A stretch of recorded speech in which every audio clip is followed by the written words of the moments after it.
पहुंच गई तो सीधी में चाय लेके जब बिस्तर को गई हाथवा धोके पटकू तो हम नींद खुल में देखो तो हम तो तकिए के धइले बनी पलंग पे के होइले दिखे मेहरारू दादा के सपनाइल भी वह बात बतावती है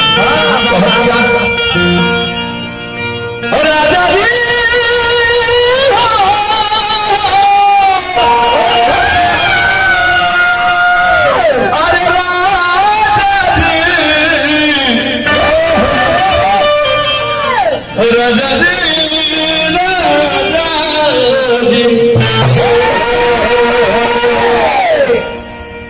तुम मेहरारू आपस में के ना बतियावले छ क्या ना बतियावले मुझसे बतियावले कोई ना एस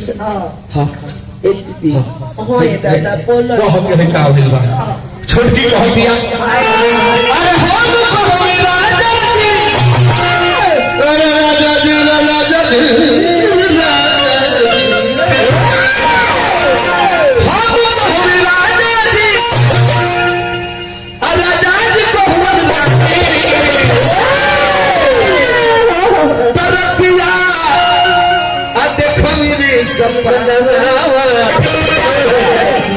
परतिया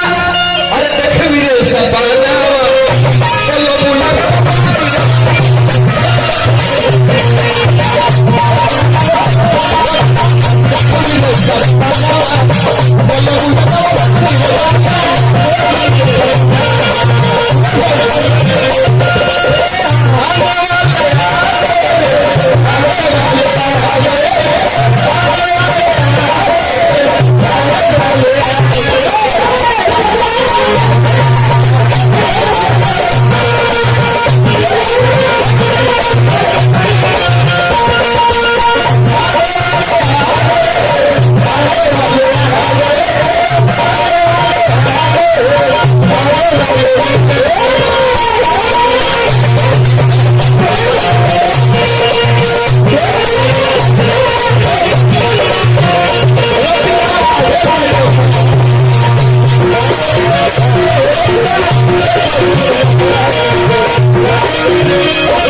मुर्गी मार के एकदम एक हाथ पे थोड़ी मुसट मुर्गी मार के घाव तो भूया कि चलो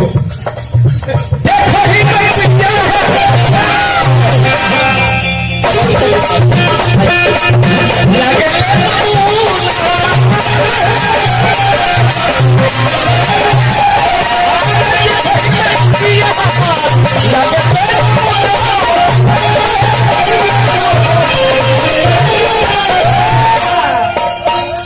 इतना भाव दिखाओ बोलाई कर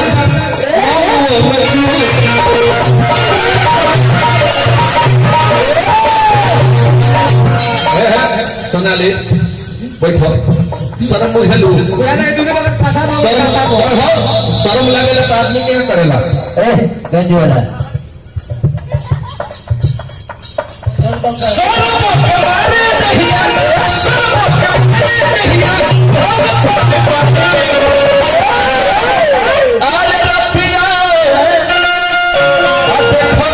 सपना तरपिया अरे देखो मेरे सपना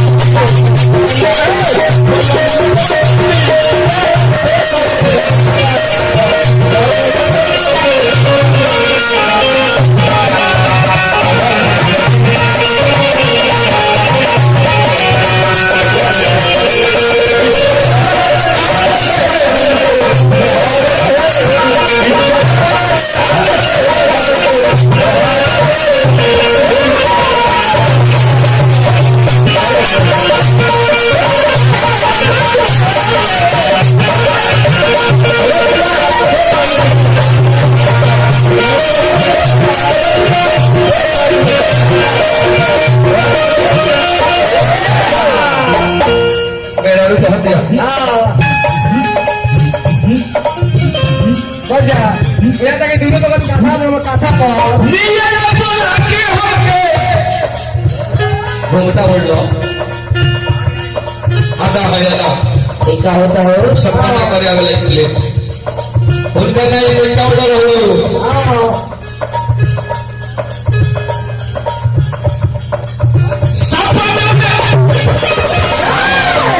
सपना में अंगीरा